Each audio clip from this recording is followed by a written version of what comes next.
Off to go vote. Hippie. We'll pick our new president. We'll see results are. Of course, everybody's favoring Clinton to pass muster and make the deal.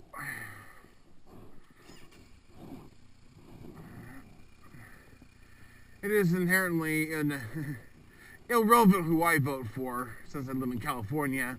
It's going to be a Hillary state. It's a pretty solid blue state, Democrat. Thanks to our electoral college, which is only a rant I'll get into at some point. But it does afford me one luxury, which is if I choose to happen to vote for somebody not Hillary and not Trump, I can make a statement and show percentage gain to another party. To show my support for somebody that's not the one of the two evils that's out there right now.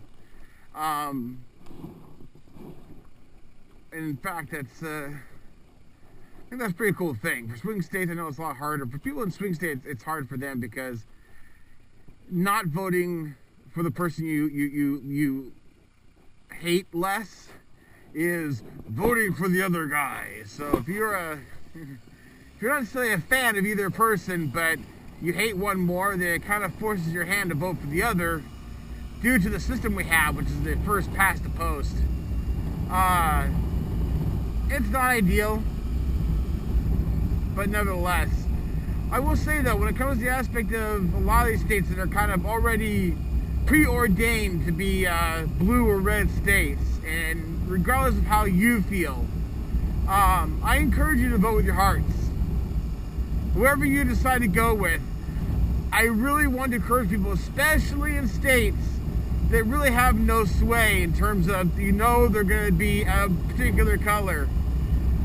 I endorse you to, I really push people to actually look at the other candidates, like Jill, whoever, and other people, and see if there's somebody that happens to align better with your opinions. And the only reason why I say that is because it makes a statement. I think it's a good thing, and in the end, I think it's beneficial to all to start showing your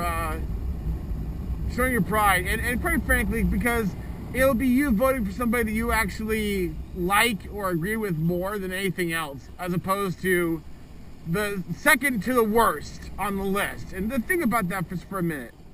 Think about the idea that if you have both the Democrats and Republicans are both people you don't like for whatever reason, if that is in fact the case, think about the idea that you are effectively at that point then voting for the second to worst person on the list.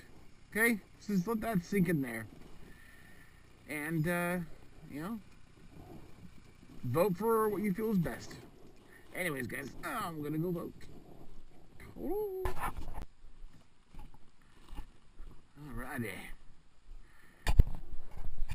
Got my voting out of the way. Hoorah. I'll tell you guys, I'll be the first one to admit that I am not Mr. Patriotic. I know that there's countries out there in a lot worse shape than we are, but that doesn't give us any excuse at all, because I can also equally so say that there are plenty of countries out there that are better off in terms of a lot of things.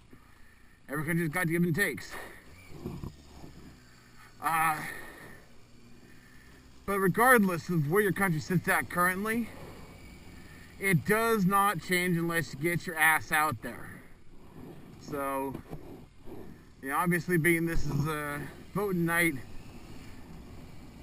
not exactly a great motivation for this time around, but I will say that, in subsequent voting, I cannot stress enough how important it is and how much I feel that you really should get out there regardless of how you feel, what you think about corrupt system or whatever the case may be. Because you want to tell me, do you think the system's corrupt? I'll tell you you're right.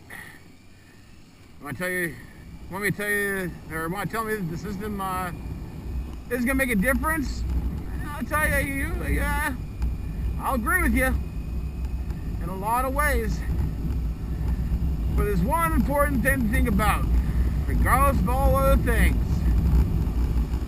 Worst case scenario. Voting gives you the right to bitch after the fact, so there you go.